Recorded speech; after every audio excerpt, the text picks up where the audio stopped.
Hello everyone, welcome back to my channel. Previous video में हमने basic strength start करा था और बेसिक स्ट्रेंथ में हम फैक्टर्स देख रहे थे। हमने 3 फैक्टर्स ऑलरेडी डिस्कस कर लिए थे।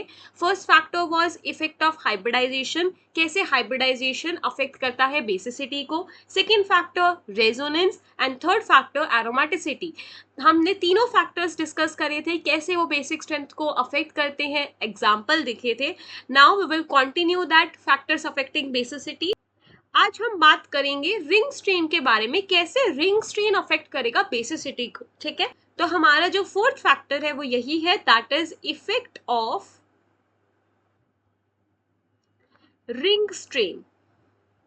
Very very important. अगर मेरे पास, फिर से हम पहली एग्जांपल लेके करते हैं। अगर मेरे पास नाइट्रोजन है जो 3 मेंबर रिंग में प्रेजेंट है, ठीक है, देन फिर से मेरे पास नाइट्रोजन है जो 4 मेंबर रिंग में प्रेजेंट है। Then I have in 5-membered ring and hydrogen. Then I have a 6-membered ring. और यहाँ पर मेरे को बेसिक स्ट्रेंथ कंपेयर करनी है कि किसकी बेसिक स्ट्रेंथ ज्यादा होगी। तो यहाँ पर डिफरेंस है सिर्फ और सिर्फ रिंग्स का। 3 मेंबर्ड है, 4 मेंबर्ड है, 5 है और 6 है। ठीक है, सो हम 1 2 3 4 कर देते हैं कि हमें बेसिक स्ट्रेंथ का ऑर्डर बताना है। तो देखो यहाँ पर डिफरेंट क्या है, रिंग्स। तो रिंग में डिफरेंट होगा एंगल भी। तो यहाँ पर इसका बॉन्ड एंगल कितना है, 60 डिग्री, राइट। 3 मेंबर रिंग में 90 डिग्री होता है, 4 मेंबर रिंग में, 5 मेंबर रिंग में होता है 108 और 6 मेंबर रिंग में होता है 109। ठीक है, तो यहाँ पर अंदर का एंगल 3 मेंबर रिंग में जो अंदर का एंगल है वो बहुत कम है। तो मैं ये कह सकती हूँ कि जो बाहर का एंगल होगा, जो ये वाला एंगल होगा वो ज्यादा होगा। ये वाला जो एंगल है वो ज्यादा है। ठीक है, फिर से यहाँ पे 90 है तो एंगल ज्यादा होगा पर 3 से तो कम होगा। ठीक है, तो यहाँ पे सो ऑन हम ये कह सकते हैं, सिंस 109 अंदर आ गया तो बाहर का एंगल और कम होगा देन योर 3 मेंबर्ड रिंग, क्योंकि 3 मेंबर्ड रिंग में सिर्फ 60 डिग्री है अंदर का, तो मतलब 360 माइनस 60, तो पूरा का पूरा 300 आपका बाहर ही है, ये कह सकते हैं। ठीक है, तो इसकी क्या एप्लीकेशन है, इसकी ये एप्लीकेशन है कि यहाँ पर आपका जो लोन पेयर होता है वो बाहर ही तो प्रेजेंट होता है। ये जो मेरे पास लोन पेयर है वो यहाँ पर है। ठीक है, तो यहाँ पर मैं एक चीज कह सकती हूँ कि लोन पेयर बाहर की तरफ ही है और बाहर का ही बॉन्ड एंगल ज्यादा है 3 मेंबर रिंग में। तो जितना ज्यादा बॉन्ड एंगल बढ़ेगा उतना ज्यादा परसेंटेज एस करेक्टर बढ़ता है। ये फैक्ट होता है केमिकल बॉन्डिंग से। ठीक है, ये हमको पता होना चाहिए कि जैसे जैसे आपका बॉन्ड एंगल बढ़े वैसे वैसे परसेंटेज एस करेक्टर बढ़ता है।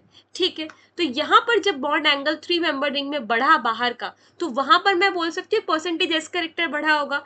इसका मतलब जो लोन पर बाहर प्रेजेंट है उसके अंदर एस करेक्टर ज्यादा होगा, करेक्ट। तो यहाँ पे जो ये वाला लोन पेयर है इसके अंदर परसेंटेज एस करेक्टर बहुत ज्यादा होगा, क्योंकि इसका बॉन्ड एंगल बहुत ज्यादा है। और अगर परसेंटेज एस करेक्टर ज्यादा हो गया इसका मतलब वो इलेक्ट्रोनेगेटिव है, और अगर इलेक्ट्रोनेगेटिव ज्यादा है तो उसकी बेसिसिटी क्या होगी, कम होगी।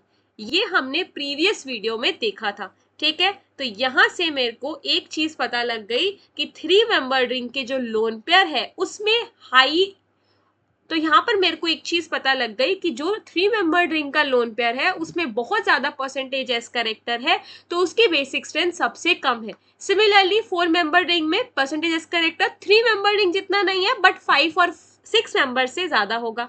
तो यहाँ पर मैं अपना बेसिक स्ट्रेंथ का ऑर्डर बोल सकती हूँ कि आपका होना चाहिए 4 देन 3 देन 2 देन 1, ये ऑर्डर होना चाहिए।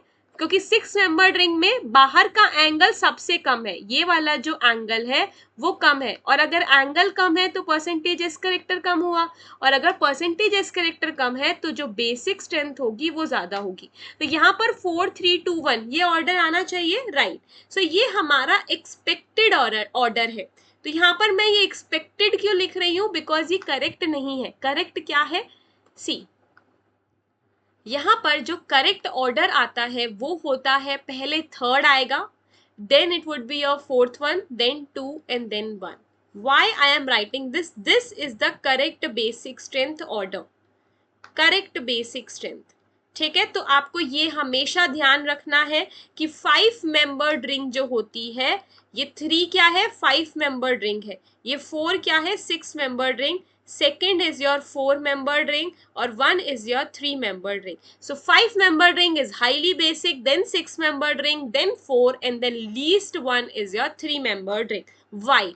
रीजन इज, जब भी हम 6 मेंबर रिंग की बात करते हैं, साइक्लोहेक्सेन, जब भी हम साइक्लोहेक्सेन की बात करते हैं तो वो हमेशा ऐसे आपका 2D फॉर्म में, ये तो हम 2D फॉर्म बना रहे हैं, ये मैंने जो स्ट्रक्चर बनाया है ये सिर्फ 2D स्ट्रक्चर है, तो मैंने नॉर्मल बना दिया साइक्लोहेक्सेन, बट 3D में ये एक्चुअली चेयर फॉर्म में एग्जिस्ट करता है.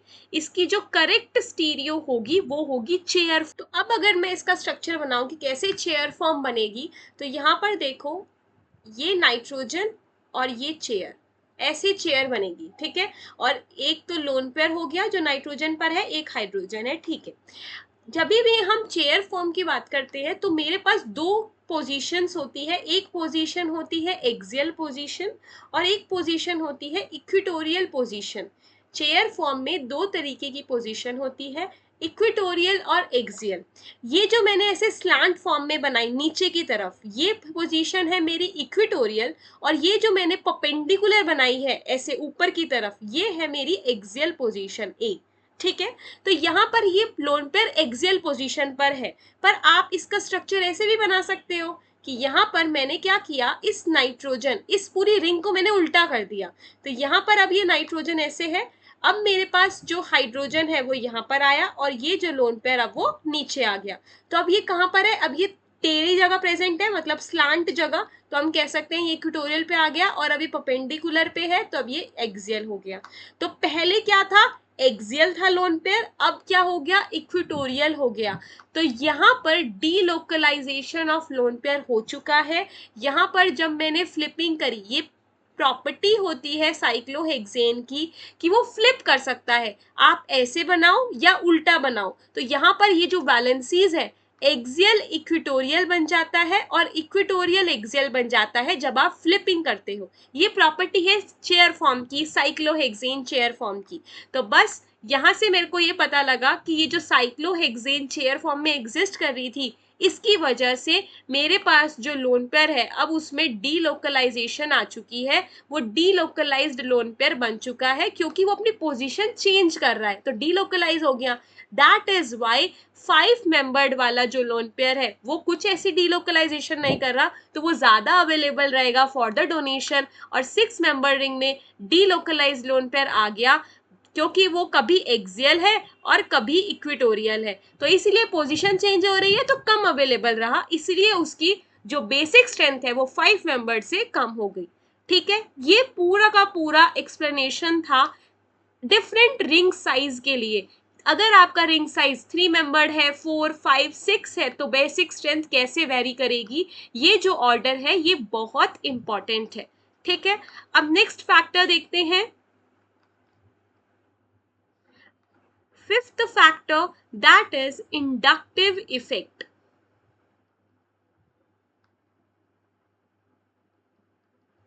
So inductive effect says कि जैसे inductive effect दो तरीके के होते हैं, प्लस आई और माइनस आई, और we have already studied. So plus I और माइनस आई, प्लस मतलब इलेक्ट्रॉन डेंसिटी देना, ठीक है, सो डोनेशन, और यहीं पे माइनस आई मतलब विड्रॉ करना, इलेक्ट्रॉन डेंसिटी हमने विड्रॉ कर ली. ठीक है, तो यहाँ पर मैं एक चीज कह सकती हूँ कि जो बेसिक स्ट्रेंथ है वो डायरेक्टली प्रोपोर्शनल है इलेक्ट्रॉन डेंसिटी के.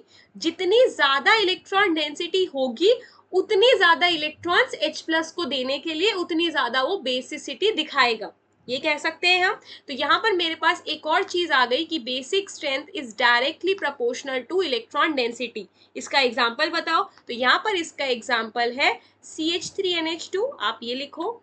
देन मैं अगर लिखूं CH3CH2NH2, और फिर अगर हम लिखें CH3CH2CH2 और यहाँ पर है मेरे पास NH2, तो देखो जितने ज्यादा आपके पास कार्बन है उतने ज्यादा आपके पास इलेक्ट्रॉन डेंसिटी बढ़ गई, उतना ज्यादा हम क्या बोलते हैं, प्लस आई इफेक्ट। यहाँ पर प्लस आई इफेक्ट लगेगा, पर यहाँ पर और ज्यादा लगेगा, और यहाँ पर तो और ज्यादा लगेगा, because more carbon more plus I effect. तो यहाँ पर मैं अपना ऑर्डर क्या बोलूंगी, this is your more basic amine then your 1 और 2। ठीक है, ये समझ आया, basic strength is directly proportional to electron density. Done.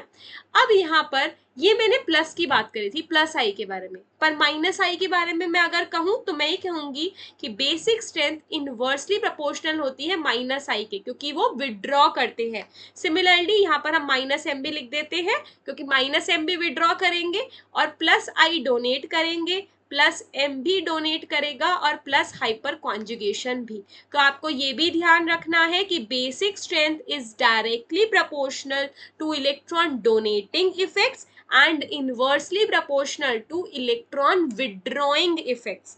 ठीक है, तो यहाँ पर हमको ये चीज समझ आ गई। तो अब अगर मैं माइनस आई के लिए एग्जाम्पल लिखूं, तो यहाँ पर ये वाला एग्जाम्पल हम सॉल्व कर लेते हैं। आपके पास है 6 मेंबर्ड रिंग एंड नाइट्रोजन, ठीक है, then you have a 5-membered ring NH. Here you have nitrogen HH, and then you are having 2 nitrogen and over here also nitrogen।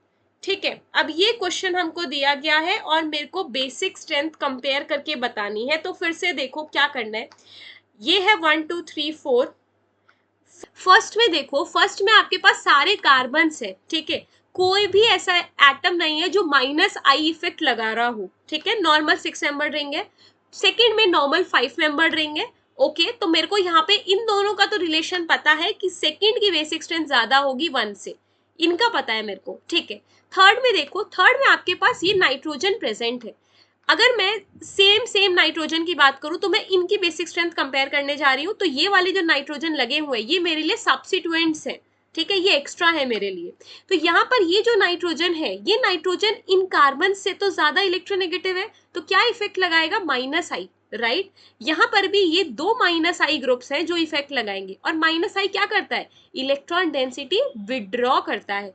तो जितने ज्यादा माइनस आई ग्रुप उतनी ज्यादा इलेक्ट्रॉन डेंसिटी ली गई, और उतनी ज्यादा इलेक्ट्रॉन डेंसिटी ली गई इसका मतलब अवेलेबल ही नहीं रहा इलेक्ट्रॉन डेंसिटी देने के लिए। तो यहाँ पर मैं कह सकती हूँ कि माइनस आई सिंस फोर्थ में सबसे ज्यादा ग्रुप्स हैं तो वहां पर बेसिक स्ट्रेंथ सबसे कम होगी। So fourth is the least one. Then third में देखो, थर्ड में आपके पास एक माइनस आई है और फर्स्ट और सेकंड में एक भी नहीं है, इसका मतलब फिर आएगा थर्ड वन। अब 2 और 1 में मुझे ऑलरेडी पता है कि 2 का ज्यादा है 1 से, तो ये हो गया आपका correct order of basic strength. This is the correct order. ऐसे हम कंपेयर करते हैं इंडक्टिव इफेक्ट का। ठीक है, एक और एग्जांपल देखते हैं। आपके पास अगर ये क्वेश्चन मिल जाए, फिर से इंडक्टिव इफेक्ट की ही एप्लीकेशन है। मेरे पास है ऐसे ब्रिज कंपाउंड, यहाँ पर लगा दो नाइट्रोजन एंड देन दिस, ठीक है, फिर उसके बाद nitrogen this and this, then हमारे पास है नाइट्रोजन और यहाँ पर है मेरे पास ऑक्सीजन। फिर से मेरे को बेसिक स्ट्रेंथ कंपेयर करके बतानी है। ठीक है, तो यहाँ से फिर से हमको इंडक्टिव इफेक्ट लगाना है। क्यों? क्योंकि आपको दिख रहा है ये एक्स्ट्रा नाइट्रोजन प्रेजेंट है, एक्स्ट्रा ऑक्सीजन प्रेजेंट है। क्योंकि देखो आप सेम में कंपेयर करोगे, यहाँ पे ये नाइट्रोजन दिख रहा है तो नाइट्रोजन को ही कंपेयर करोगे, तो ये सब्स्टिट्यूएंट्स है मेरे। ये नाइट्रोजन क्या लगाएगा, माइनस आई इफेक्ट, ये ऑक्सीजन क्या लगाएगा, माइनस आई इफेक्ट। ऑक्सीजन ज्यादा इलेक्ट्रोनेगेटिव होता है नाइट्रोजन से, मतलब ज्यादा ही माइनस आई लगाएगा नाइट्रोजन से। We already know this, correct. So यहाँ पर आपके पास ऑर्डर आ जाएगा 1, then it would be 2, then it would be 3। ये है आपका करेक्ट ऑर्डर। क्यों? क्योंकि 1 में कोई भी माइनस आई वाला ग्रुप नहीं है जो विड्रॉ करे इलेक्ट्रॉन डेंसिटी, सेकंड में नाइट्रोजन था और थर्ड में ऑक्सीजन था। ऑक्सीजन का माइनस आई ज्यादा होता है। सो ये था आपका इंडक्टिव इफेक्ट। इंडक्टिव इफेक्ट की एप्लीकेशन जो आपको देखनी है बेसिक स्ट्रेंथ को कंपेयर करने में। That was all for today's video. If you have any doubt in this video or in any concept, you can just write in the chat box. I will answer your query. Till then, just study, and if you like this video, don't forget to like, share and subscribe this channel. We will meet in the next video. Thank you for watching. Bye bye.